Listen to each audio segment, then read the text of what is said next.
चलिए तो आगे शुरू करते हैं हम इसको।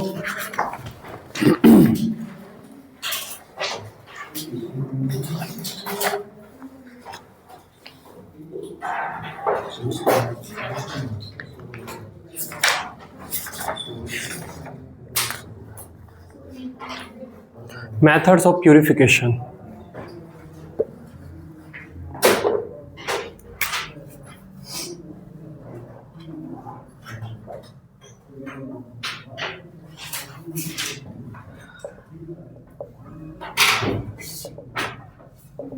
Methods of purification.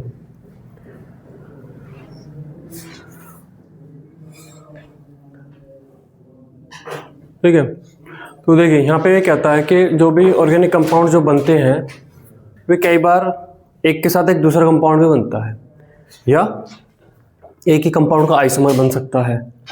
ठीक है, तो इस तरीके से मिक्स्ड कंपाउंड बनते हैं और मिक्स्ड कंपाउंड से हमारी कोई ज़्यादा यूटिलिटी नहीं निकलती, हमें उन्हें सेपरेट करके एक सिंगल कंपाउंड चाहिए होता है।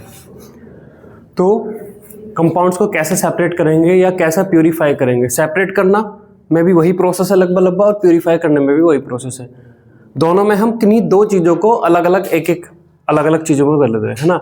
ए और बी मिक्स्ड है, ए को अलग कर रहे हैं, बी को अलग कर रहे हैं। ठीक है, तो चलिए पहला मेथड हम जानेंगे सब्लिमेशन।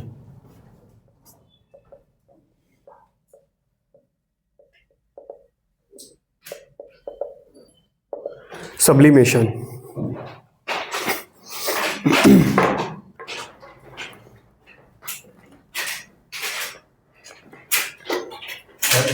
जो आप कह रहे थे कि अगर आप यहाँ कोई मोटर यूज करता है तो वो प्रेशर से नाली का पानी में खींच सकता है। हाँ, पाइपलाइन में नेगेटिव प्रेशर हो जाएगा ना। तो सर फिर आर लगवाना चाहिए या फिर और कोई ऐसा जुगाड़ है जो वो नुकसान भी ना करे जो आर कर रहा है और पानी भी वैसे नहीं मिले। आर क्या नुकसान करता है?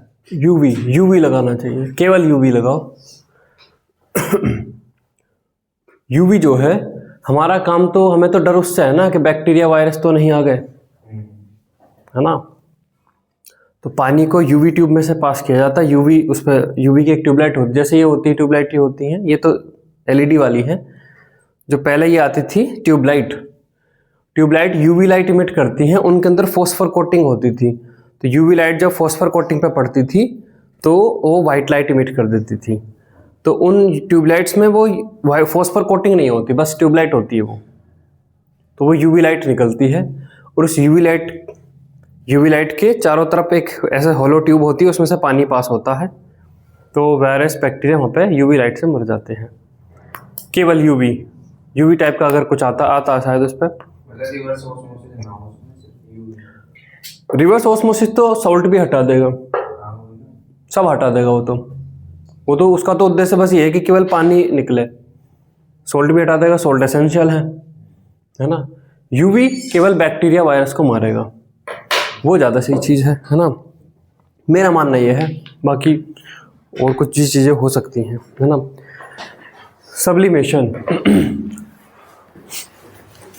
हाँ, तो उसका एक तरीका वो है कि यूजुअली पंप को तभी चलाओ जब तुम्हें पता हो कि सरकारी जो पाइपलाइन में पानी इस टाइम छोड़ा गया है, ओड टाइम पे नहीं। मतलब जैसे दोपहर के 1 बजे चला रहे हैं और उस टाइम पानी नहीं हो पाइपलाइन में, तो वहाँ से खींचेगा। और कहीं अगर पाइपलाइन में लीक है तो वो नेगेटिव प्रेशर की वजह से अंदर आ सकता है। सब्लिमेशन किसे बोलते हैं? कुछ कंपाउंड्स होते हैं जब उन्हें हीट किया जाता है तो इस सॉलिड से लिक्विड में डायरेक्ट जाने के बजाय सॉलिड से डायरेक्ट वेपर में आ जाते हैं। इस प्रोसेस को सब्लिमेशन बोला जाता है। ऐसा क्यों होता है? ऐसा इसलिए होता है कि 1 atm के प्रेशर पे उनका लिक्विड फेज स्टेबल नहीं है, वे लिक्विड से गैस में एक तरीके से स्टेबल है ना। तो वे सॉलिड से लिक्विड में आते हैं, लेकिन 1 atm पर वे लिक्विड में स्टेबल नहीं है, तो लिक्विड से सीधा फिर गैस में चले जाते हैं। ठीक है, तो लिखिए इसमें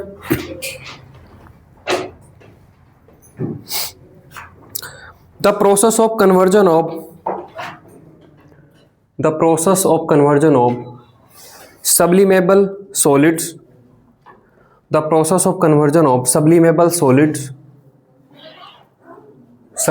solids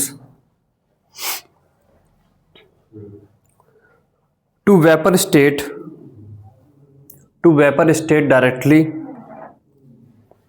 by heating,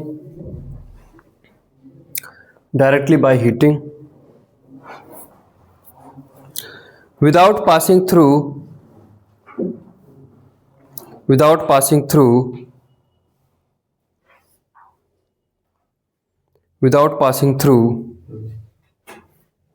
liquid state,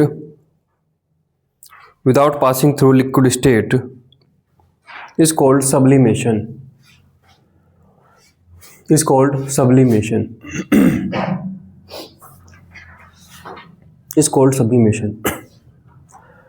इस मेथड के थ्रू हम किस चीज को प्यूरिफाई कर सकते हैं?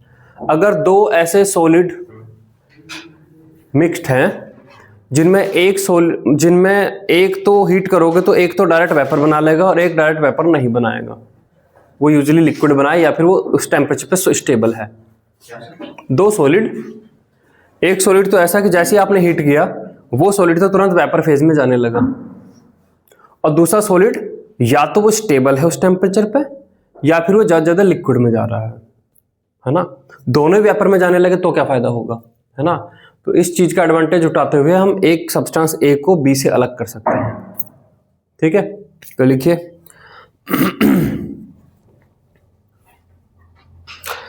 This method can be used for the purification of solids. This method can be used for the purification oblique separation. दोनों चीज़ें एक ही टाइप की, मतलब दोनों का मतलब एक ही है। प्यूरिफिकेशन कर रहे हो तब भी एक से दूसरे को अलग कर रहे हैं, सेपरेशन कर रहे हो तब भी। Purification oblique separation of solids in which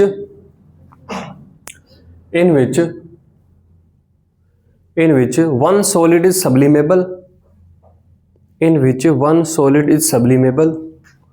while other is not,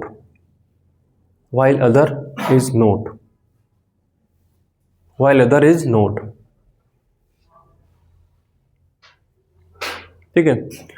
जैसे इसमें फेमस एग्जांपल आता है, मतलब नेप्थलीन और NaCl।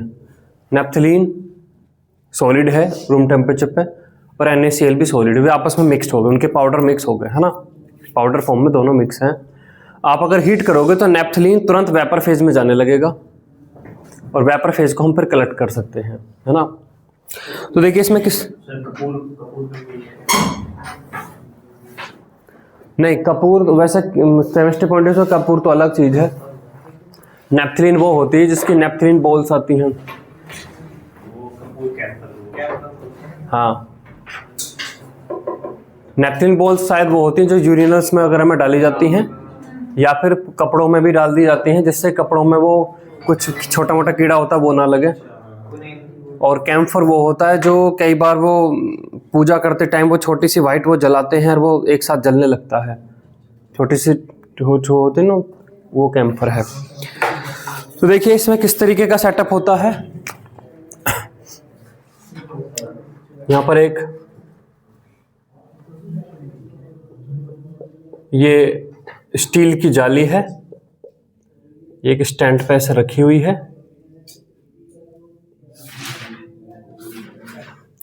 नीचे से हम इसे जो है हीट यहाँ पे करते हैं।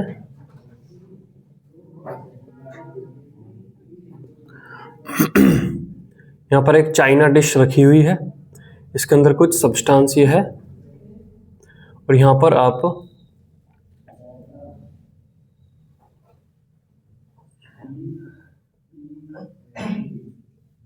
इन्वर्टेड फनल यहाँ पर रख देते हैं जिसमें कि हमने यहाँ पे कॉटन प्लग लगाया हुआ है।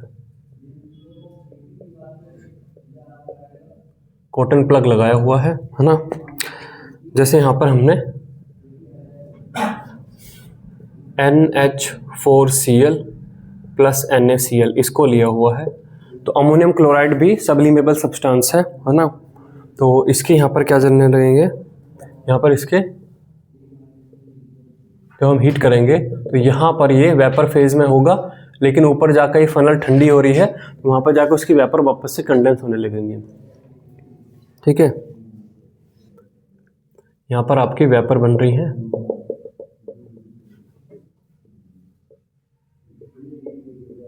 वेपर ऑफ NH4Cl गैस, है ना, और यहाँ पर ये वापस सॉलिड में कलेक्ट हो रहा है, NH4Cl ये सॉलिड में। इस तरीके से ये सब्लिमेशन वाला मेथड को हम लेबोरेटरी में करते हैं। ठीक है, ये बनाइए थोड़ा सा, फिर आगे चलते हैं।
हो गया, तो इसमें लिखिए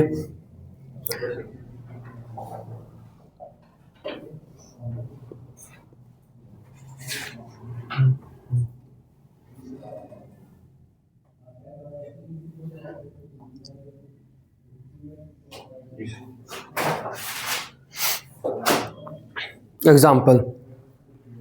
एग्जाम्पल में हम वो सब्सटेंस लिख रहे हैं जो सब्लिमेबल है, उनके साथ कोई नॉन सब्लिमेबल सब्सटेंस अगर मिक्स्ड है तो आप इस मेथड को यूज कर सकते हो। तो जो भी एग्जाम्पल में लिख रहे हैं वो सारे सब्लिमेबल हैं, और उसके साथ कोई सॉल्ट अगर ऐसा दे रहा है जैसे कि NaCl, KCl, ये सब नॉन सब्लिमेबल सब्सटेंस है ना, तो आपको समझ जाना है कि ये वाला मेथड आप यूज कर सकते हो। तो लिखिए इसमें एग्जाम्पल में, sublimation is generally used for the purification oblique separation for sublimation is generally used for purification oblique separation of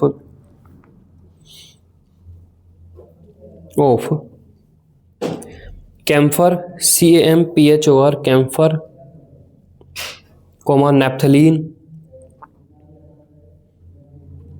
anthracene, benzoic acid,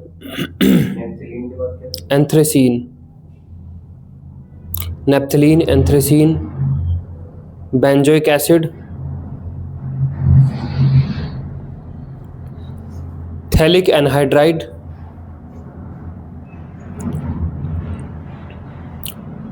anthraquinone, ANTHRAQUINONE, anthraquinone, indigo, iodine, यानी से नील, हाँ, आयोडीन, HgCl2 एट्सेट्रा। ये सब sublimable है, इनके साथ कोई non sublimable अगर सब्सटेंस मिलाया है तो सब्लिमेशन के थ्रू हम उन दोनों को सेपरेट कर लेंगे। नेक्स्ट मेथड है क्रिस्टलाइजेशन।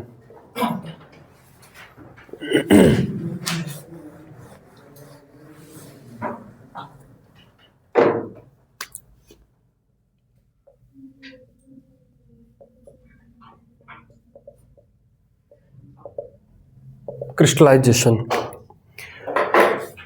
क्रिस्टलाइजेशन का पहले सिंपल क्रिस्टलाइजेशन और फिर फ्रैक्शनल क्रिस्टलाइजेशन से हम जो है कैसे दो चीज़ों को सेपरेट कर सकते हैं। सिंपल क्रिस्टलाइजेशन क्या है, पानी में कोई सॉल्यूट डिजोल्व है ना, और वापस से आपको सॉल्यूट को बाहर निकालना है, तो आप क्या करेंगे, आप उसे हीट करिए, हीट करने से वो सॉल्यूशन कंसनट्रेट होने लगेगा, और हीट करिए और ज़्यादा कंसनट्रेट होने लगेगा, इतना कंसनट्रेट कि अब सॉलिड उसमें डिजोल्व नहीं रह पाएगा। अब उसको ठंडा करिए, ठंडा करने पर सॉल्युबिलिटी और घटती है, तो सॉलिड सब्सटेंस के क्रिस्टल बनने लगेंगे। नमक ऐसे ही बनाया जाता है। नमक समुद्र के किनारे क्यारियाँ बना दी जाती हैं छोटी छोटी, उनमें भर दिया जाता है समुद्र का पानी, नेचुरल सनलाइट से वो गर्म होता है, पानी उड़ता रहता है, सॉल्यूशन कंसनट्रेट होता चला जाता है, और फिर धीरे धीरे जब पानी बहुत ही कम रह जाता है तो उसके क्रिस्टल बनने लगते हैं। इस तरीके से नमक आ जाता है। तो ये क्रिस्टलाइजेशन प्रोसेस। अब हम इस क्रिस्टलाइजेशन से, तो एक क्रिस्टलाइजेशन जाना है, क्रिस्टलाइजेशन क्या होता है, हम दो चीज़ों को सेपरेट कर सकते हैं फ्रैक्शनल क्रिस्टलाइजेशन में। फ्रैक्शनल क्रिस्टलाइजेशन क्या कहता है कि अगर दो चीज़ें ऐसी मिक्स हुई हैं जिनमें एक की सॉल्युबिलिटी कम है, मान लो ए है सब्सटेंस जिसकी सॉल्युबिलिटी कम है पानी में, और बी की सॉल्युबिलिटी ज़्यादा है, दोनों मिक्स्ड हैं। अब आप उनको हीट करते हो तो सॉल्यूशन कंसनट्रेट होने लगेगा, और हीट करते और कंसनट्रेट होने लगा। अब उसे ठंडा करिए तो जिसकी सॉल्युबिलिटी कम है उसके क्रिस्टल तुरंत ही बनने लगेंगे, है ना, और जो ज़्यादा सॉल्युबल है हो सकता है तब तक उसके क्रिस्टल ना बने। तो जिसके क्रिस्टल बन गए हैं उसको आप अलग कर लेंगे, तो दूसरे वाला सॉल्यूशन में अलग रह जाएगा। ठीक है, तो ये है फ्रैक्शनल क्रिस्टलाइजेशन। तो लिखिए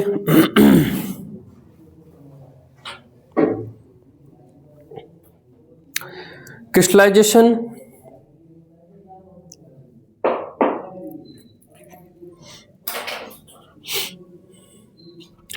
crystallization is based on the difference in solubilities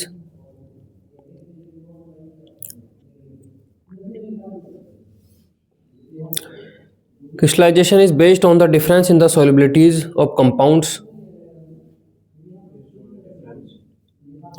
Crystallization is based on the difference in solubilities of different compounds, ऐसा लिखिए, of different compounds, or a compound and its impurities,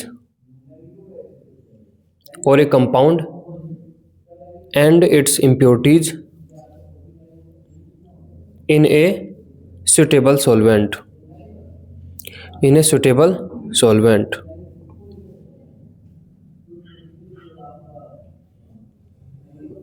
suitable solvent। ठीक है, एक simple crystallisation भी, एक fractional crystallisation. Simple crystallisation तो किसी solute को डायरेक्ट सॉल्वेंट से अलग करने के लिए है ना, और फ्रैक्शनल क्रिस्टलाइजेशन कोई दो सॉल्यूट एक सॉल्वेंट में डिसॉल्व है उनको अलग करने के लिए है। तो नेक्स्ट लिख लीजिए क्रिस्टलाइजेशन, सिंपल क्रिस्टलाइजेशन लिखिए। Crystallization, it is used to separate a solute from its solvent.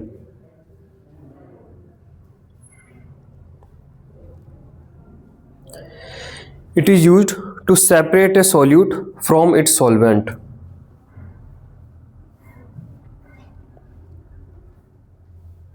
Example, sugar and water. Example, sugar and water. Sugar and water.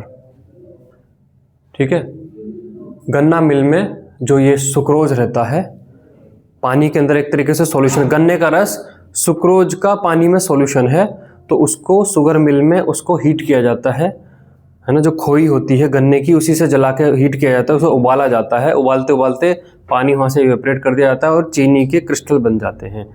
उसमें फिर सल्फर वगैरह ये सब डाल के उसको जो कलर है उसका ब्राउन सा कलर रहता है उसको हटा के फिर सफ़ेद किया जाता है, ऐसा चीनी बन जाती है। ठीक है, आप घर में भी बना सकते हो, थोड़ा बहुत तरीका और थोड़ा सा मतलब डायरेक्ट लगेगा, है ना। एक है फ्रैक्शनल क्रिस्टलाइजेशन, इसमें एग्जांपल में लिखिए, एग्जांपल शुगर एंड वाटर लिख लिया ना। हाँ, तो नेक्स्ट लिखिए फ्रैक्शनल क्रिस्टलाइजेशन। फ्रैक्शनल क्रिस्टलाइजेशन तब यूज करेंगे जब दो सोल्यूट आपके डिजोल्व हैं किसी सॉल्वेंट में और दोनों सोल्यूट की सोल्युबिलिटी अलग अलग है। इसमें लिखिए fractional crystallization is used to separate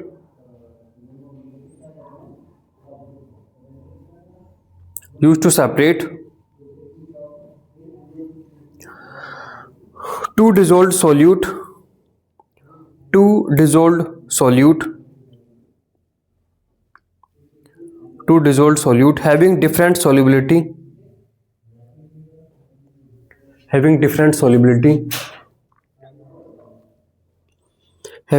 solubility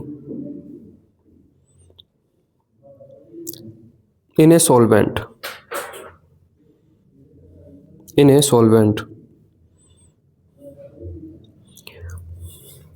example KClO3 and KCl in water, KClO3 and KCl in water, comma sugar and NaCl in water, etc.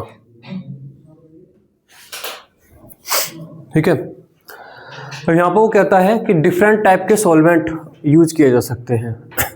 मान लो आपके पास है, मान लो LiCl और NaCl, ठीक है। कुछ ऐसे हैं जो कि पानी में ठीक उनकी सॉल्युबिलिटी में बहुत ज़्यादा अंतर नहीं है, लेकिन किसी और सॉल्वेंट में ठीक ठाक अंतर आ रहा है, तो हम सॉल्वेंट चेंज करके उनकी डिफरेंट सॉल्युबिलिटी का फ़ायदा उठाते हुए भी क्रिस्टलाइजेशन प्रोसेस को कर सकते हैं। ठीक है। तो इसमें लिखिए सॉल्वेंट, नेक्स्ट लाइन में लिखिए solvent.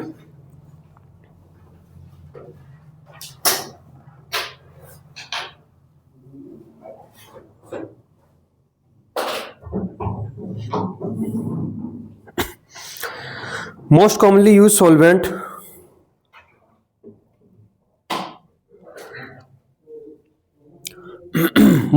used solvent for crystallization are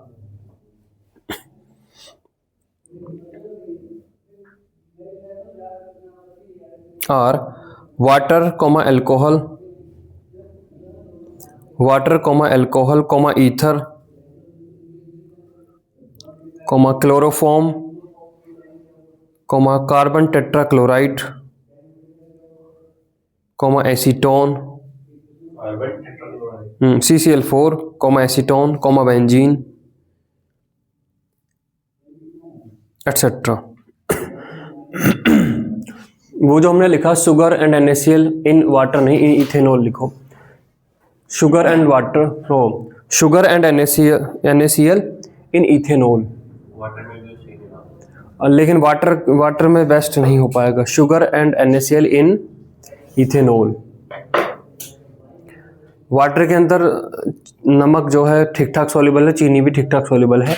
ethanol के अंदर जो शुगर है वो ठीक ठाक सॉल्युबल है, NaCl ठीक ठाक सॉल्युबल नहीं है। नेक्स्ट टाइम में लिख लीजिए। सर ये जो आपने बताया है सॉल्वेंट्स, इसका क्या है कि यही यूज करते हैं अलग? तो कॉमनली यूज सॉल्वेंट्स हैं। आपके पास अगर दो सॉलिड है वे मिक्स्ड हो गए हैं, तो आप लेबोरेटरी में से कुछ तो लेके आओगे ना, हमेशा पानी थोड़ा ना यूज करोगे। आपके पास दो सॉलिड हैं जो मिक्स हो गए हैं, मान लो दो ऑर्गेनिक सॉलिड मिक्स हो गए हैं, तो आप क्या कहोगे, ले भैया पानी लिया इनमें घोलो, भाई घुलेंगे ही नहीं। तो आपको ये जानकारी भी होनी चाहिए कि अगर दो ऑर्गेनिक सॉलिड आपस में मिक्स हो गए हैं तो कोई ऑर्गेनिक सॉल्वेंट में लेके आऊं जिससे मैं एक क्रिस्टलाइजेशन कर पाऊंगा। क्रिस्टलाइजेशन हमेशा ये नहीं है कि आपने पानी लिया, पानी को गर्म किया और तब ये क्रिस्टल बने। कोई और सॉल्वेंट लिया है, उसको हीट किया, तब भी क्रिस्टलाइजेशन अलग हो सकता है ना। तो सॉल्वेंट की भी नॉलेज होनी चाहिए ना। तो क्वेश्चन पूछ सकता है the most common solvent for separate crystallization of this and this can be. कोई ऑर्गेनिक के कंपाउंड उसने लिखे हैं, नेप्थलीन एंड एंथ्रेसीन ऐसा कुछ लिखा है, कुछ और लिखा, तो आप वाटर पर ठीक थोड़ा ना करोगे। तो लिखिए इसमें शुगर और NaCl को इथेनॉल के थ्रू सेपरेट करता है, क्योंकि पानी में ठीक ठाक दोनों की सॉल्युबिलिटी है तो वहां पे मुश्किल है। लिखिए, sugar having an impurity of common salt,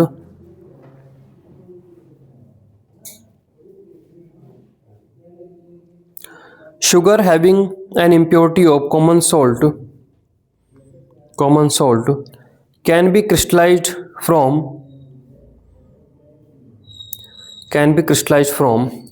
hot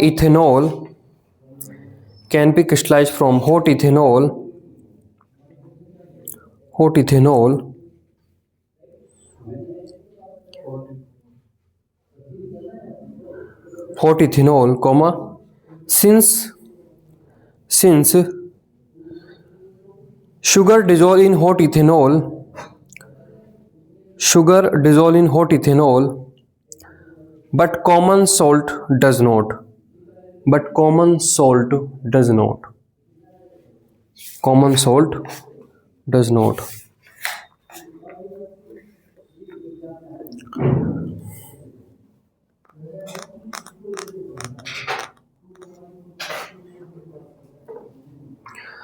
next है सॉल्वेंट एक्सट्रैक्शन या डिफरेंशियल एक्सट्रैक्शन।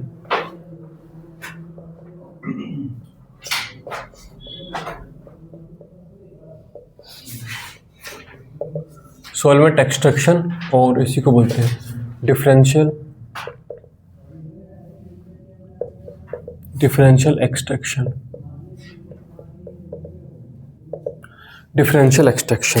ठीक है,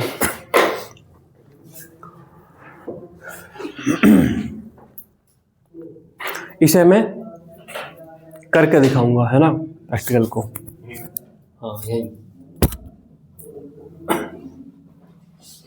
कुछ तो होना चाहिए ना प्रैक्टिकल बाजी। देखिए, इसमें पेट्रोल है, इसमें ये छोटी बोतल है, इसमें मैं पहले पानी भरता हूँ।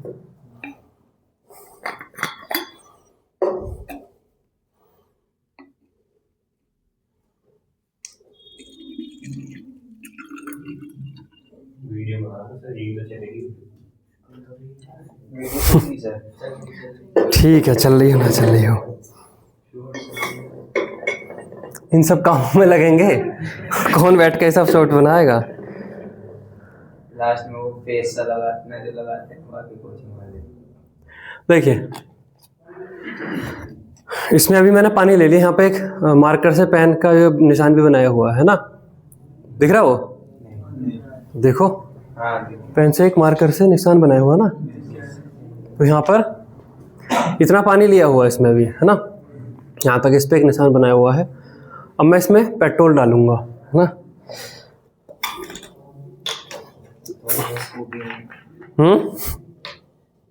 बच जाएगा ना? हाँ, बच जाएगा, खराब नहीं, शोधित होएगा तो। और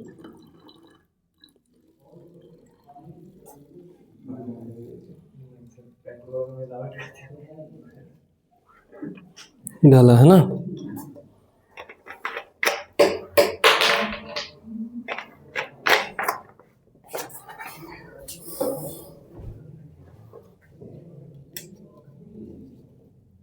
अब हम इसे अच्छे से मिक्स करेंगे, मिक्स करने की कोशिश करेंगे। पेट्रोल पानी मिक्स होंगे? मिक्स नहीं होंगे।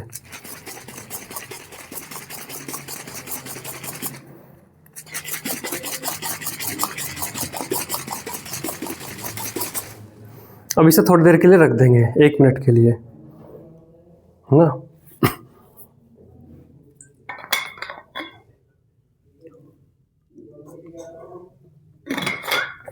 क्या दिख रहा है?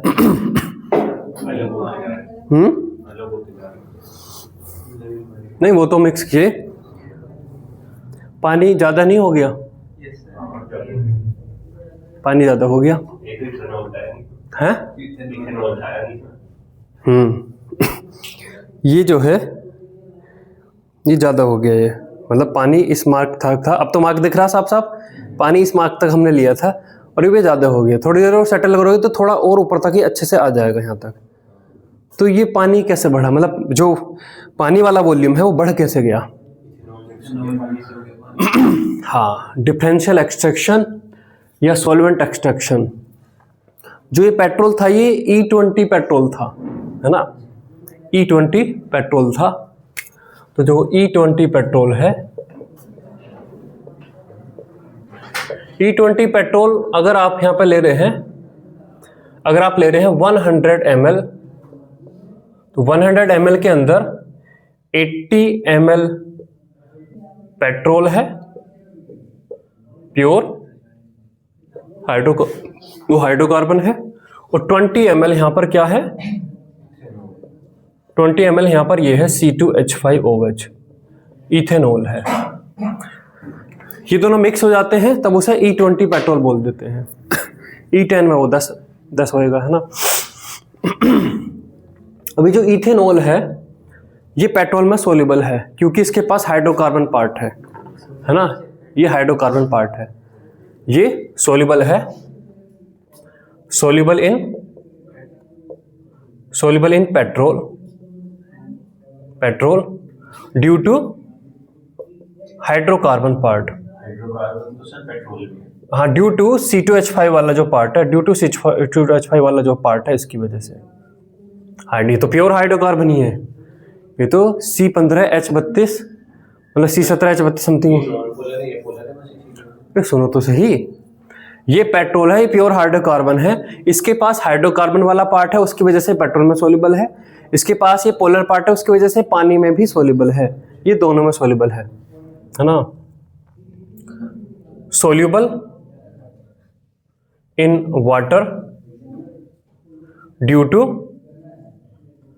OH पार्ट, जिससे ये हाइड्रोजन बॉन्डिंग भी बना लेता है।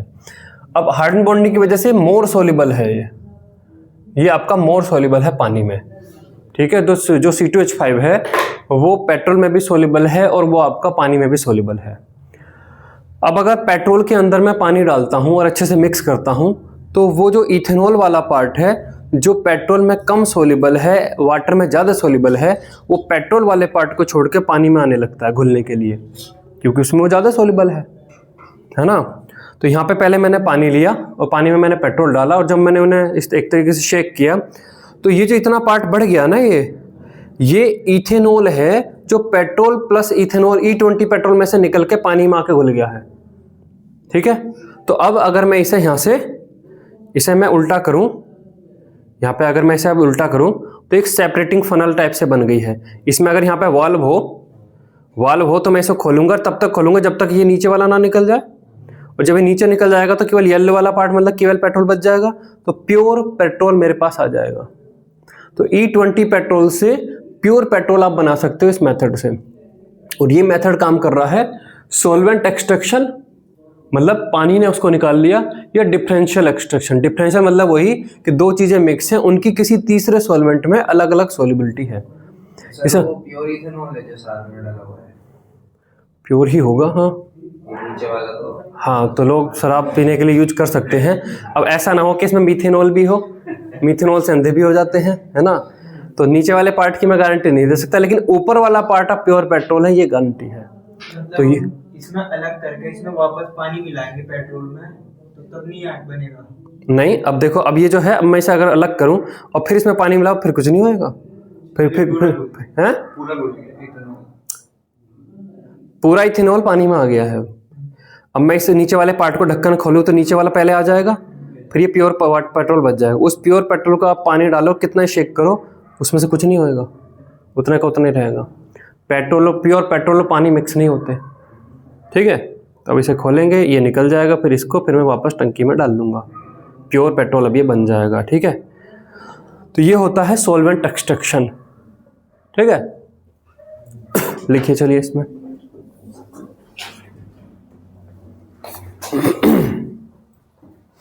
देखो इसने भी ये बना के दिखाया हुआ है, बाई चांस में कलर भी वही लिए हुए हैं। ऑर्गेनिक सॉल्वेंट और वाटर। ऑर्गेनिक सॉल्वेंट क्योंकि हल्के हैं ऊपर और पानी नीचे, इनमें से कुछ चीज़ इधर से इधर मिक्स हो गई है, और इसी को वो बोल रहा है कि ये सेपरेटिंग फनल है ना। यही वो आपकी क्या है, सेपरेटिंग फनल है। इसमें अंदर वो है स्टॉप कोक है, तो इसे खोल के हम नीचे वाली लेयर को हटा लेते हैं, और ग्लास की बनी हुई तो पूरी आपको दिखती रहती है कितना कितना आया, ठीक है। तो चलिए लिखिए इसमें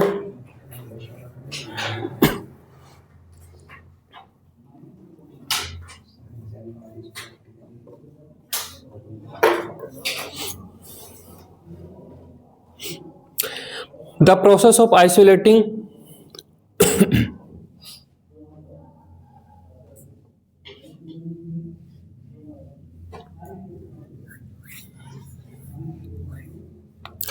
the process of isolating a compound the process of isolating a compound from its solution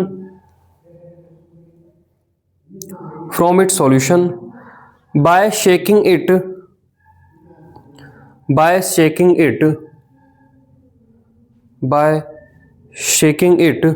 with a suitable solvent in which it is more soluble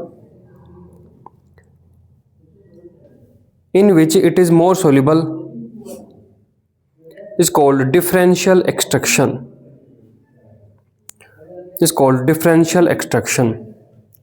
तो यहाँ पे अगर हम बात करें तो यहाँ पर इथेनॉल के पॉइंट ऑफ व्यू से बात करें कि इथेनॉल को इसके सॉल्यूशन से हम अलग कर रहे हैं सुटेबल सॉल्वेंट पानी में, इसे पानी के साथ शेक करके, जिससे इथेनॉल जो कि पानी में ज़्यादा सॉल्युबल है अपने पहले वाले प्री सॉल्यूशन को छोड़कर पानी में आ गया है।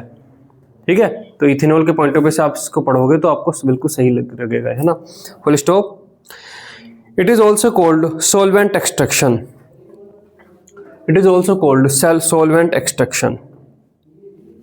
ठीक है, it is also called solvent extraction.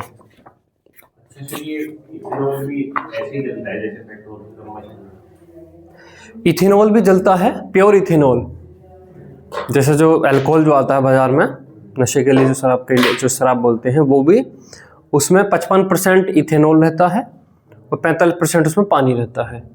लेकिन उसमें भी अगर आप डालो और ऐसे माचिस लगाओ तो वो जल जाता है।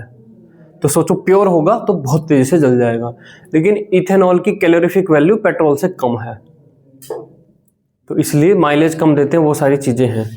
और इथेनॉल जो है, इथेनॉल एक पोलर टाइप का सब्सटेंस है, तो इथेनॉल के साथ फिर वो कोरोजन वोरोजन उस टाइप की चीज़ें भी, प्लास्टिक मतलब जो भी मान लो कोई बाइक है वो केवल हाइड्रोकार्बन टाइप के सॉल्वेंट के लिए बनाई गई है ना। उसमें पाइप वगैरह ये सारी चीज़ें हैं जो पेट्रोल के लिए बनाई गई हैं।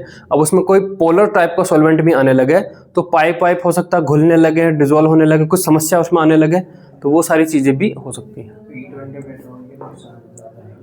मैं ये नहीं कह सकता, पर E20 पेट्रोल के नुकसान हो सकते हैं जो गाड़ी E20 के लिए नहीं बनाई है उसमें। यहाँ पर देखिए सेपरेटिंग फनल, यहाँ पे एक ये इस तरीके से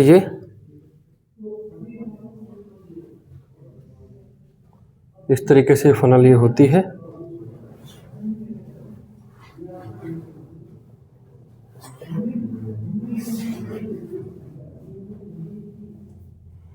ठीक है, तो यहाँ पर आपकी ये 2 लेयर बन जाती हैं। Organic solvent,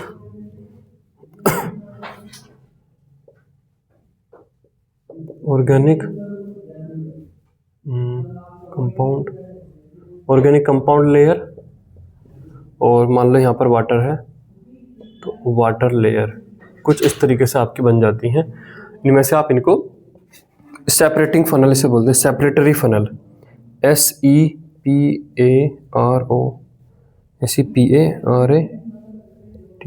सेपरेटरी funnel.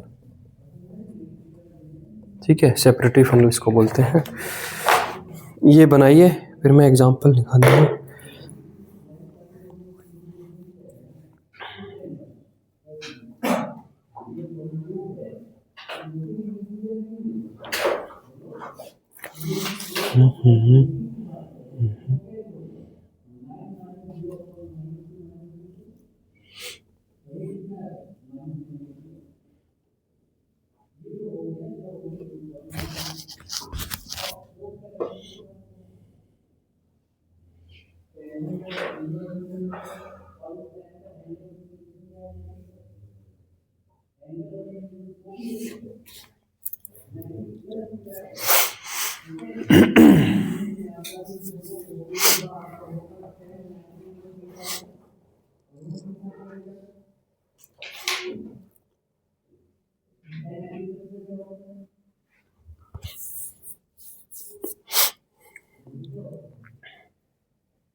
देखो इसमें वाकई में E20 तो था ही, है ना।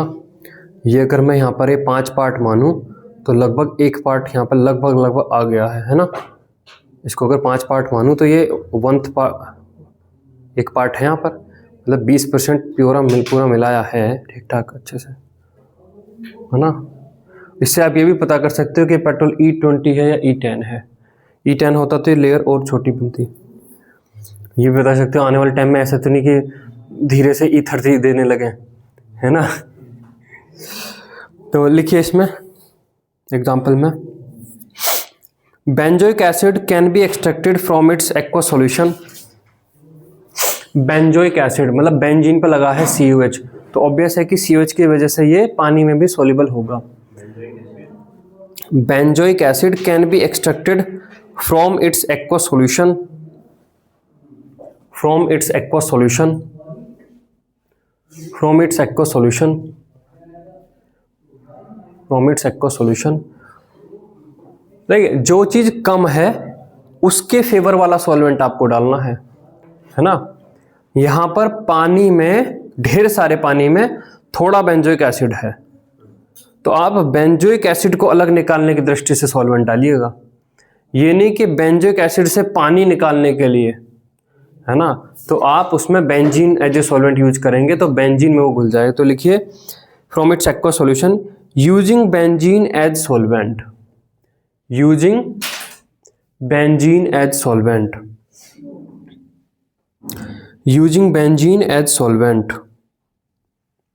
नेक्स्ट लिख लीजिए। सर वाटर के साथ तो इसमें हाइड्रोजन बॉन्डिंग बना रखी होगी बेंजोइक एसिड में, हाँ, तो बेंजीन के साथ क्यों बनाया? बेंजीन में बेंजीन वाला पार्ट हाईली सॉल्युबल है,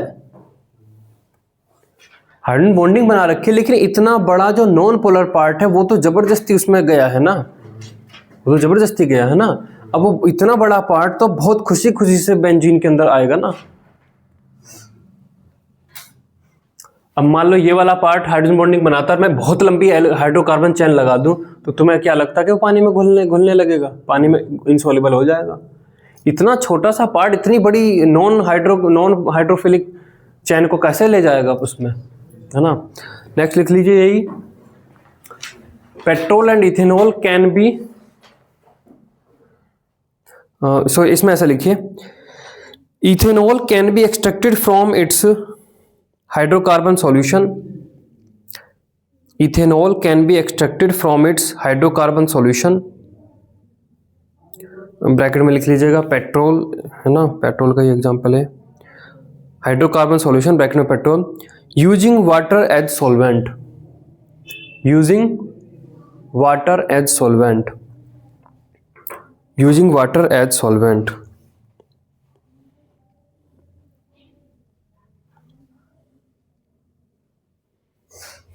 नेक्स्ट और एग्जांपल लिखिए, H2O and CH2Cl2, H2O and CH2Cl2, comma H2O and toluene, H2O and toluene can be extracted by solvent extraction, can be separated या extracted from by solvent extraction। ठीक है, तो जब भी आपको लगे कि बिल्कुल अपोजिट नेचर की चीज़ों को मिलाया गया, पानी और CH2Cl2, पानी और टोल्यूइन, ये सब अपोजिट बिल्कुल नेचर के हैं, तो उनको हम डिफरेंशियल एक्सट्रैक्शन से अलग कर सकते हैं। नेक्स्ट लिखिए डिस्टिलेशन, टोल्यूइन तो पहले भी सॉल्युबल नहीं होता।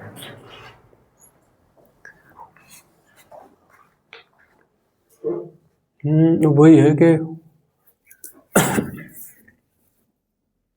सोल्यूबल तो नहीं होगा, लेकिन वही है कि कुछ अगर मिक्सचर बना हुआ है या उसके अंदर कम अमाउंट में है, या तो दो बिल्कुल एग्जैक्ट लेयर बन जाए तो हम सेपरेटिंग फनल से कर लेंगे, या अगर थोड़े बहुत भी मिक्स हैं या जो भी हैं, कहीं कहीं पे एग्जांपल दिया हुआ है ना।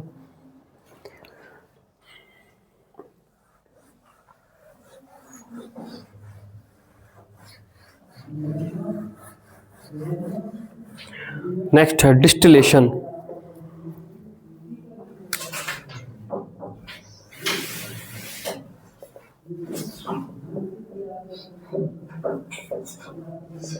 डिस्टिलेशन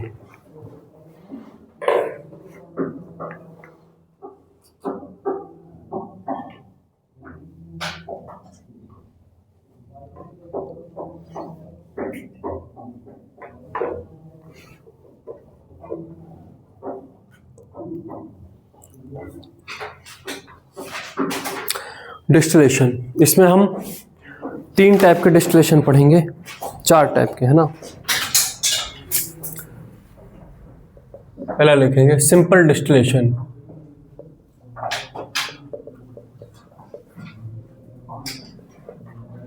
सिंपल डिस्टिलेशन तो देखिए यहाँ पर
तो देखिए सिंपल डिस्टिलेशन कैसे काम करता है।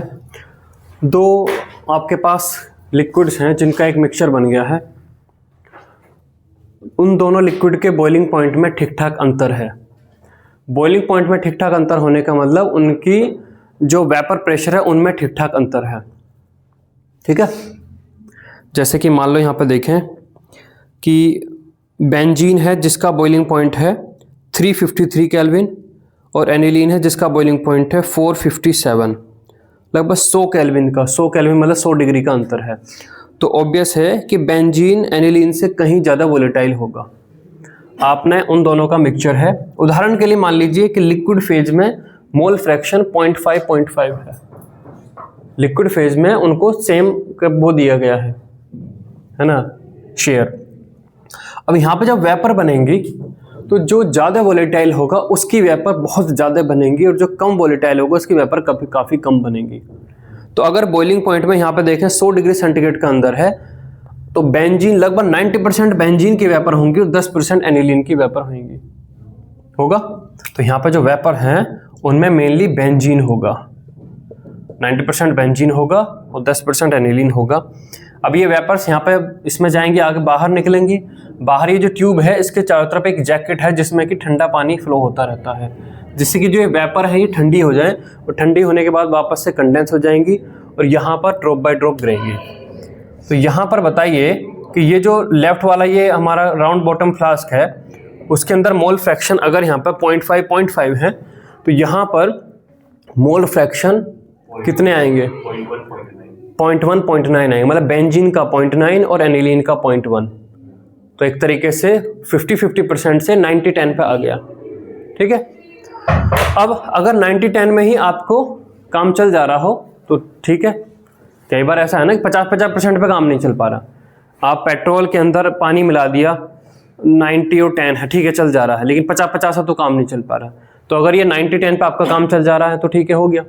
लेकिन अगर इस पे काम नहीं चल पा रहा तो आप इसको खाली करेंगे, इसको वापस इसमें डालेंगे, एक बार और कर लेंगे, तो जो चीज़ 90 पर थी अब वो हो सकता है 98 पर आ जाए, है ना। तो इस तरीके से लगभग एक सैंपल दूसरे से प्यूरिफाई हो जाएगा, सेपरेट हो जाएगा। इसे बोलते हैं सिंपल डिस्टिलेशन। ये मेथड लेकिन तभी काम कर पाता है जब एक चीज़ दूसरी चीज़, दोनों चीज़ों के वेपर प्रेशर में ठीक ठाक अंतर हो। वेपर प्रेशर में ठीक ठाक अंतर का मतलब मोटे तरीके से कहते हैं उनके बॉइलिंग पॉइंट में अगर ठीक ठाक अंतर हो, तभी हम इस वाले मेथड को यूज करते हैं। अगर ठीक ठाक अंतर नहीं है तो फिर हम अगला वाला जो दूसरा मेथड है फिर हम उसको यूज करेंगे। ठीक है, तो पहले सिंपल डिस्टिलेशन में लिखेंगे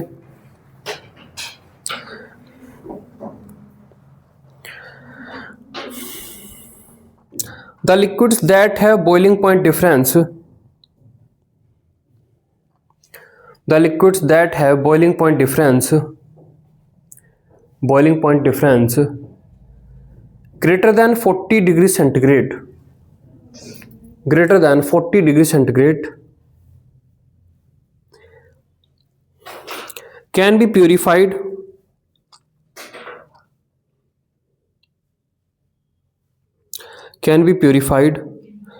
by this method,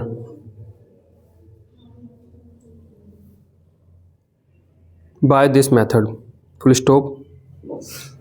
ठीक है, वही एक नेसेसरी कंडीशन है। कुछ लिक्विड्स क्या होते हैं, जैसे कि पानी है, पानी को आप गर्म कर रहे हैं, 100 डिग्री सेंटीग्रेड तक ले जाकर बॉइलिंग पॉइंट तक पहुंचा रहे हैं, तो 1 atm के प्रेशर पर पानी H2O टूटता नहीं है, कि ऐसा नहीं है कि टूट के H2 और O2 बना ले, स्टेबल रहता है।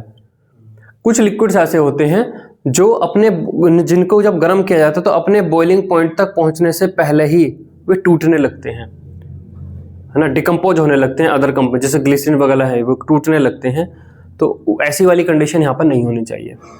ऐसी वाली कंडीशन होगी तो फिर हमें दूसरे मेथड ऑप्ट करने पड़ते हैं, है ना। तो इसमें लिखिए this process is used for purification of liquids, this process is used for purification of liquids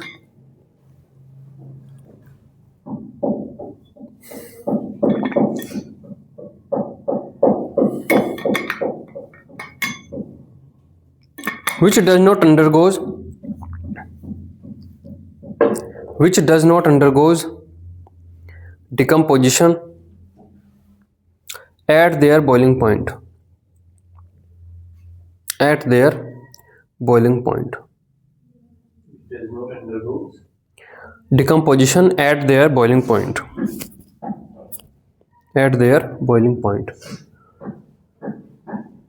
ठीक है। प्रोसीजर तो फिर कुछ ज़्यादा जरूरत तो है नहीं, प्रोसीजर तो वही है। राउंड बॉटम फ्लास्क लेते हैं, उसमें लिक्विड का जो सॉल्यूशन है, दोनों का जो मिक्सचर है वो भरते हैं, उसको हीट करते हैं। हीट करने पे मोर वोलेटाइल की लेस बॉइलिंग पॉइंट वाले की, जिसका बॉइलिंग पॉइंट कम है उसकी वेपर ज़्यादा बनती है, फिर यहाँ पे कंडेंस कर लेते हैं। प्रोसीजर वही है। आप एग्जाम्पल लिखिए, वो आपसे एग्जाम्पल पूछेगा, है ना, एग्जाम में। एग्जाम्पल में लिखिए क्लोरोफॉर्म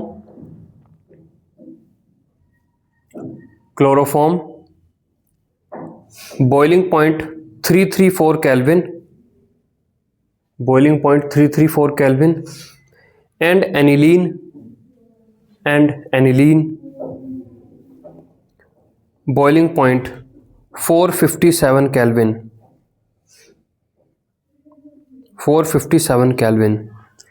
नेक्स्ट लिखिए ईथर, डाइमिथाइल ईथर है ये, है ना, डाइमिथाइल ईथर है ये, है ना। ईथर के साथ ब्रैकेट में भी लिख लीजिए डाइमिथाइल ईथर, डाइइथाइल ईथर है ये, diethyl ether boiling point 308 kelvin and toluene boiling point 384 kelvin. Next लिखिए benzene, benzene boiling point 353 kelvin, 353 kelvin, and aniline, boiling point 457 kelvin. ठीक है, और ये बनाइए।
चलिए नेक्स्ट है फ्रैक्शनल डिस्टिलेशन।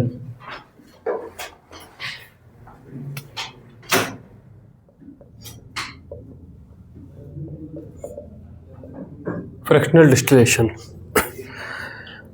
फ्रैक्शनल डिस्टिलेशन एक बहुत ही इनोवेटिव मेथड है। इसी के अंदर एक थोड़ा सा हम चेंज करेंगे, और अभी तक तो वो 90-10 दे रहा था, और उसमें थोड़ा सा चेंज करते ही वो 100-0 देने लगेगा। गारंटीड एक ही निकल पाएगा, है ना। तो यहाँ पर देखिए क्या चेंज यहाँ पर करते हैं।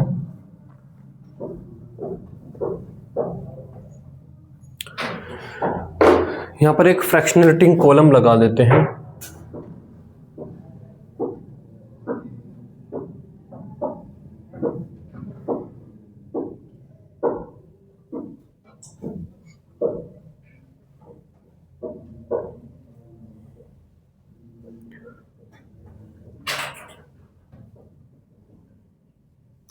फ्रैक्शनेटिंग कॉलम कई तरीके का हो सकता है। इस तरीके के हमने ऐसे पाथ बना दिए हैं कि वेपर्स ऐसे घूम के ऐसे, मतलब उसे बहुत बड़ा लंबा रास्ता दे रहे हैं।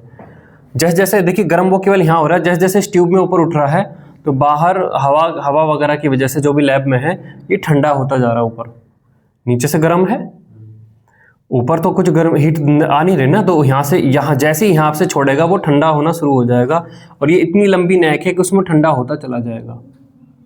ठंडा होगा तो जो अभी वेपर हैं जो बॉइलिंग पॉइंट पे मतलब वेपर में थी, अब ठंडा होने पे वे कंडेंस वाले स्टेज में भी आने लगेंगी। तो इससे हम कर क्या रहे हैं इसमें ये कई तरीके का होता है, या तो ऐसे बना हुआ होता है या उसमें ग्लास बॉल बड़ी हुई होती है। ग्लास बॉल तो मतलब कि ग्लास मार्बल सिंपल, तो वे उन इतने बहुत सारा लंबा रास्ता है कि इधर से उधर ऐसे टकरा के, मतलब बहुत बड़े सरफेस एरिया से टकरा के वो ऊपर जा रही है। जितने बड़े सरफेस एरिया से टकराएंगी उतना ही वे इस वेपर से लिक्विड में आने की उनकी संभावना बढ़ जाएगी। अब ये खेल कैसे चलता है, मान लीजिए दो लोग हैं, कहीं पर एक जॉब है, उसमें जो है कोई वैकेंसी है ना, और एक का आदमी है जो उधर बैठा हुआ है, वो देख रहा है कि मुझे एक पार्टी को ही जिताना है, अपनी वाली पार्टी को, है ना। कोई मान लो आर्मी की कुछ रेस है, कुछ है, उसमें एक आदमी जो एक है उसका जानने वाला ऊपर बैठा, वो चाहता है कि मैं इस अपने कैंडिडेट को जिता दूँ। 100 मीटर की रेस रखी, तो 2 कैंडिडेट दौड़े, दोनों 100 मीटर को पार कर गए कि नहीं यार ये तो दोनों पार कर गए, अब कैसे मैं इसको मना करूं। उसका वाला जो कैंडिडेट है वो थोड़ा अच्छा रनर है ना, लेकिन कोई खराब रनर हो 100 मीटर तो वो भी चली जाएगा, टाइम की लिमिट नहीं है ना। फिर वो क्या करता है कि मैं रेस के लिमिट को बढ़ा के 500 कर देता हूँ, इसमें सांस फूल जाएगी, वहीं गिर पड़ेगा ये, है ना। तो वो 500 कर देता है। 500 करने से उसका वाला कैंडिडेट निकल जाता आसानी से, वो वाला भी भागते भागते धीरे धीरे आ ही जाता है ना। सांस फटते फटते रहा, पहुंच गया भाई किस तरीके से, उसे लगता नहीं अभी भी ये पहुंच रहा है, ठीक है। फिर वो क्या कर देता कि अब रेस जो है वो 4 किलोमीटर की है, तो 4 किलोमीटर में फिर इंश्योर हो जाएगा कि उसका कैंडिडेट अच्छा है, तो बस वही, चाहे उसकी भी जीभ बाहर निकल जाए वहां तक पहुंचते पहुंचते, वही पहुंचेगा। और दूसरा तो वहीं 3 किलोमीटर 3.5 किलोमीटर भैया बस खत्म, वहीं गिर जाएगा। तो आपने जो वेपर्स ऊपर जा रही हैं उनका पाथ इतना मुश्किल बना दिया है कि जो ज़्यादा इवेपरेबल है वही केवल निकल पाए। और आप ये इंश्योर करोगे कि अगर दोनों भी निकल रही हैं तो मैं पाथ को और लंबा कर दूं। फ्रैक्शनेटिंग कॉलम को अपने हिसाब से और बड़ा कर सकते हैं, छोटा कर सकते हैं, इस तरीके से, है ना। चलिए अब खेल देखते हैं। यहां से 2 लिक्विड ए और बी की वेपर बनी। ए ज्यादा वोलेटाइल है, बी कम वोलेटाइल है, मतलब ए का बॉइलिंग पॉइंट कम है। सुनो एक मिनट, नहीं एक मिनट, ए ज्यादा का बॉइलिंग पॉइंट कम है, नहीं उस हिसाब से नहीं है ये।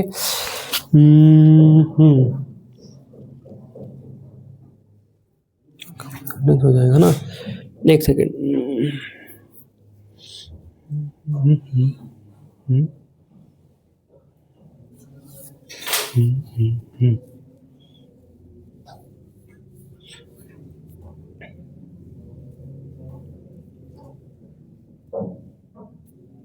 Vapors of liquids with higher boiling point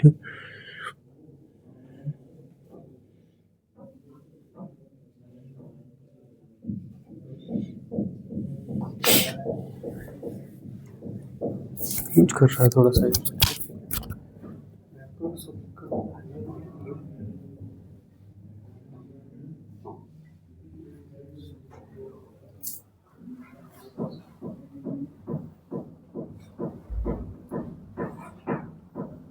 इस तरीके से है ये। एक लिक्विड ए है जिसकी वेपर आसानी से बन जाती है, एक लिक्विड बी है जिसकी वेपर थोड़ी मुश्किल से बनती है ना। तो मान लो ए है जिसकी वेपर आसानी से बन जाती है, बी है जिसकी वेपर मुश्किल से बनती है। दोनों की वेपर अभी अगर 50-50% रेशो में यहां से कॉलम से उठनी शुरू हुई तो किसकी वेपर जल्दी से कंडेंसेशन में आने शुरू हो जाएंगी? जिसकी वेपर मुश्किल से बनती है। जिसकी वेपर मुश्किल से बनती है उसे तो एक तरीके से बहाना चाहिए कि भाई टेम्परेचर ठंडा होने लगा। जैसे ठंडा होगा भाई नहीं मैं तो लिक्विड में जा रहा हूँ, तुरंत लिक्विड में आने लगेगा। जिसकी वेपर आसानी से बनती है वो फिर भी सस्टेन करेगा, नहीं मेरी वेपर आसानी से बनती है फिर भी ऊपर तक उठूंगा।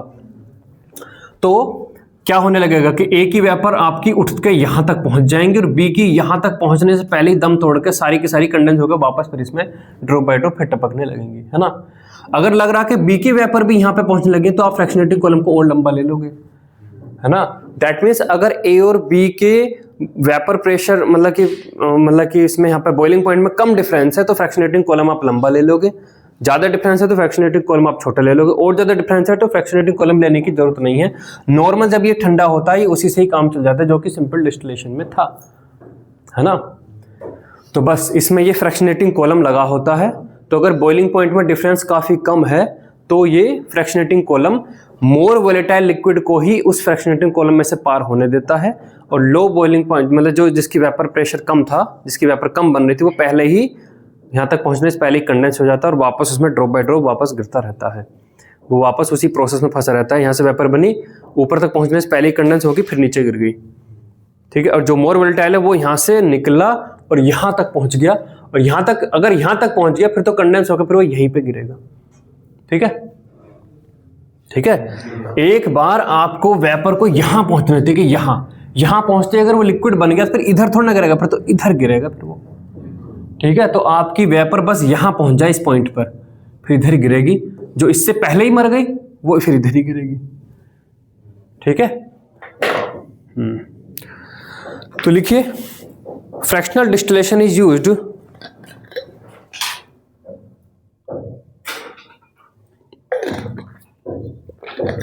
fractional distillation is used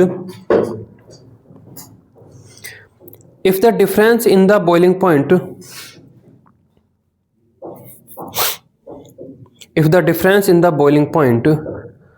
of two liquids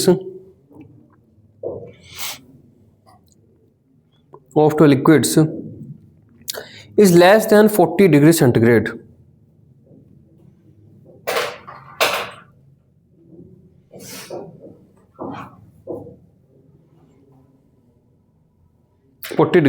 full stop. आगे लिखिए vapours of liquid mixture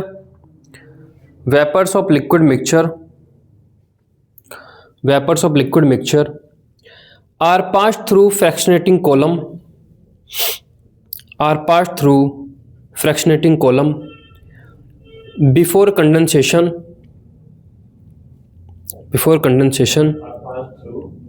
fractionating column, ये जो कॉलम लगाया है अलग से, ये अलग से फिट होता है ना।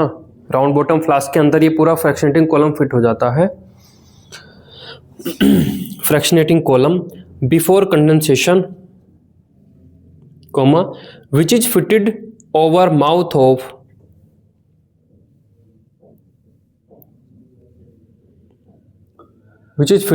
Mouth of round bottom flask.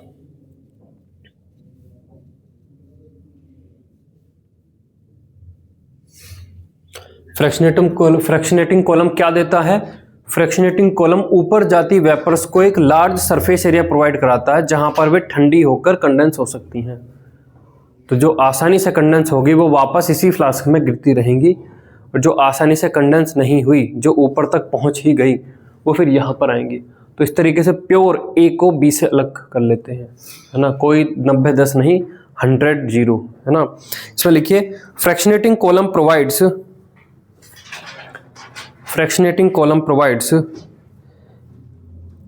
large surface area for heat exchange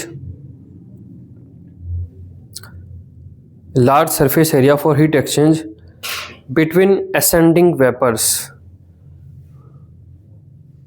for ascending vapors for heat exchange for ascending vapors।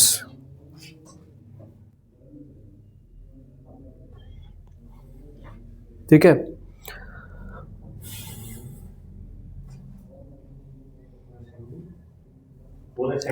For ascending vapours full stop. और एक लव वर्ड लिखिए। तो यहां पर फाइनली इस फ्लास्क में कौन सा आएगा? वो लिक्विड जिसका बॉइलिंग पॉइंट कम है, मतलब जो मोर वोलेटाइल है, वही यहां से पार होगा और यहां पर आके कंडेंस होगा, है ना। तो लिखिए vapours of liquids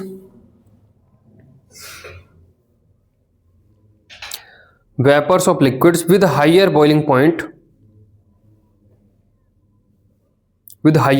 point bracket में लिखिए that is less volatile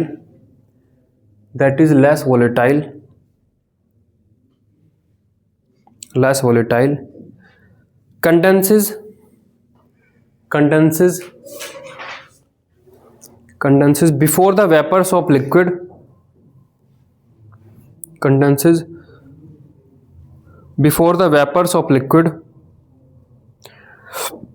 before the vapors of liquid with lower boiling point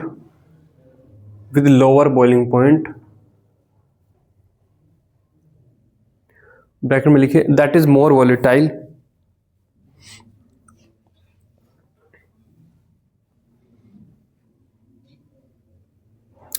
so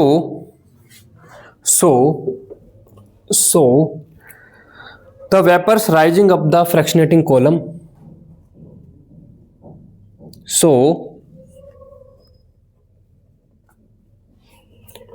the vapors rising up in the fractionating column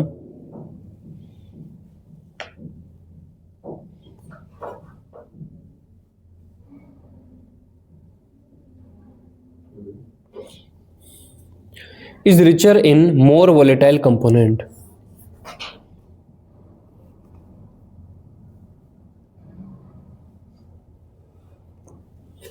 More volatile component. More volatile component. ठीक है, ये diagram बनाइए, बस इसमें ये है, इसको भी ऐसे बनाता थोड़ा सा।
हो गया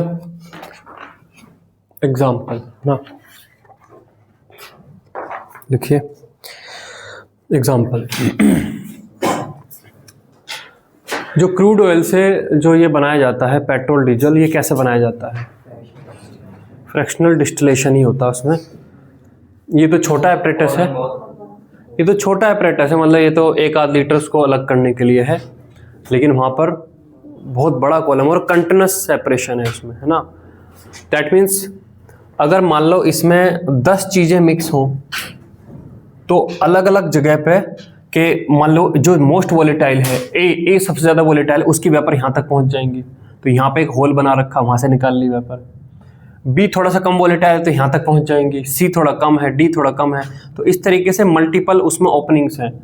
वहाँ से मोर वोलेटाइल वाला सबसे ऊपर से, मोर वोलेटाइल में यूजुअली एलपीजी गैस यहाँ से निकलती हैं, फिर उसके नीचे से आपका एविएशन फ्यूल, उसके नीचे से आपके पेट्रोल, उसके नीचे से डीजल, उसके नीचे से मोबिल ऑयल, उसके नीचे से टार, जो जिससे सड़क बनाई जाती है, इस तरीके से निकलते हैं।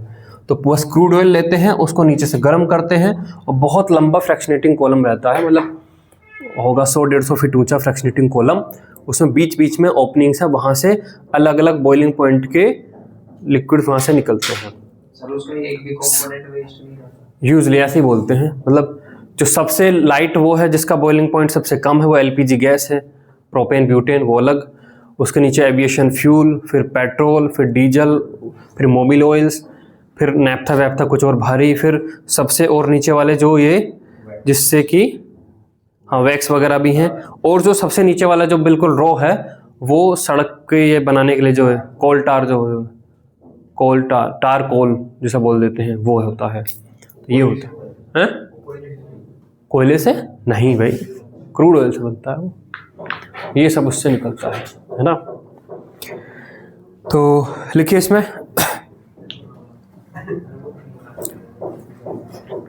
Fractional distillation is used, fractional distillation is used to separate different fractions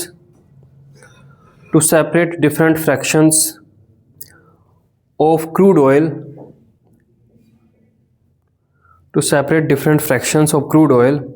in petroleum industry.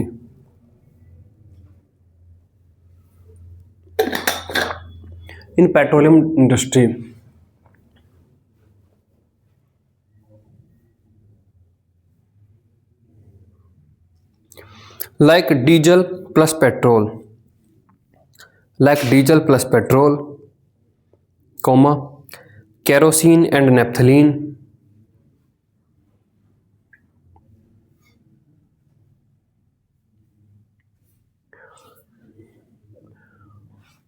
तो देखिए एक जैसा हम बोलते हैं कि पेट्रोल का क्या मोलिकुलर है फॉर्मूला, तो पेट्रोल एक एग्जैक्ट मोलिकुलर फॉर्मूला नहीं है। पेट्रोल लगभग C15 टाइप का कार्बन है और वो उसका एग्जैक्ट कोई फॉर्मूला नहीं है। वो हो सकता है एक लंबी कार्बन की 15 कार्बन की चैन हो सकता है 13 कार्बन की चैन हो, 2 जगह मिथाइल लगे हो सकता है 12 कार्बन की चैन हो, 1 जगह पे प्रोपाइल लगा हो।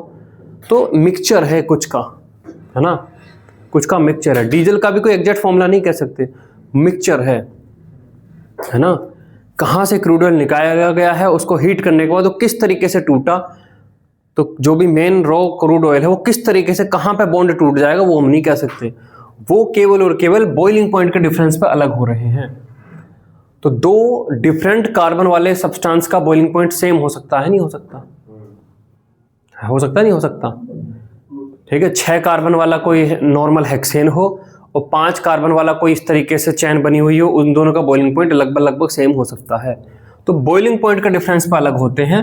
तो पेट्रोल जो एक पर्टिकुलर बॉइलिंग पॉइंट पे निकल रहा है, मान लो कि 75 डिग्री सेंटीग्रेड के बॉइलिंग पॉइंट पे, तो 75 पर 2-3 डिफरेंट हाइड्रोकार्बन के मिक्सचर उसमें हो सकते हैं, वेरियस के भी हो सकते हैं।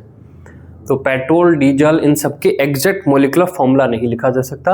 हाँ, बस ये कि लगभग 15 कार्बन टाइप का कुछ रहता है, ये 15 कार्बन 14 कार्बन ऐसा। मतलब और बाकी आगे भी प्योरिफिकेशन मेथड चलते होंगे इन सब में भी जो। तो आपको एग्जैक्ट प्योर क्यों चाहिए? आपको नॉर्मल एन वाली जो एन वाली है उसमें 15 कार्बन की स्ट्रेट चेन से क्या कर लोगे?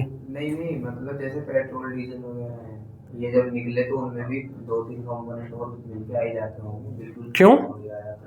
पेट्रोल किस बिहाफ पे निकला है कि ये इस वाली सेक्शन से निकला है, इस वाले सेक्शन से 80 डिग्री सेंटीग्रेड के बॉइलिंग वर्ल्ड वाली वेपोराइजेबल चीजें निकलती हैं, बस निकल गया, वो आपने गाड़ी में डाला, सेम काम कर रहा है ना। एलपीजी, प्रोपेन और ब्यूटेन का मिक्सचर है। आपको प्रोपेन ब्यूटेन को अलग क्यों करना? आपको ब्यूटेन से क्यों आपकी गैस चूल्हे जलाना है? तो प्रोपेन ब्यूटेन से ही कर देनी है ना। तो अलग अलग ऐसा क्यों करेंगे? अच्छा, किसी कंट्री में जो ड्राईनेस वाली है उसमें प्रोपेन ज्यादा चाहिए होती है एलपीजी में? हाँ, ये हो सकता है। तो वहाँ पे फ्रैक्शनेटिंग कॉलम को हम यहाँ से निकाल थोड़ा और ऊंचा कर देते हैं कि प्रोपेन का मिक्सचर ज़्यादा है, ब्यूटेन थोड़े और अलग रह जाए। नेक्स्ट लिखिए, सेकंड लिखिए।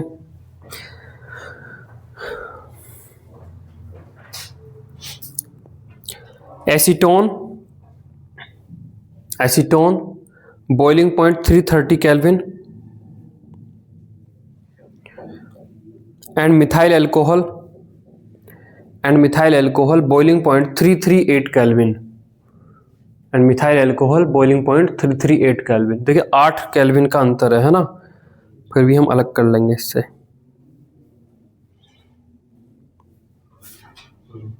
नेक्स्ट लिखिए, बेंजीन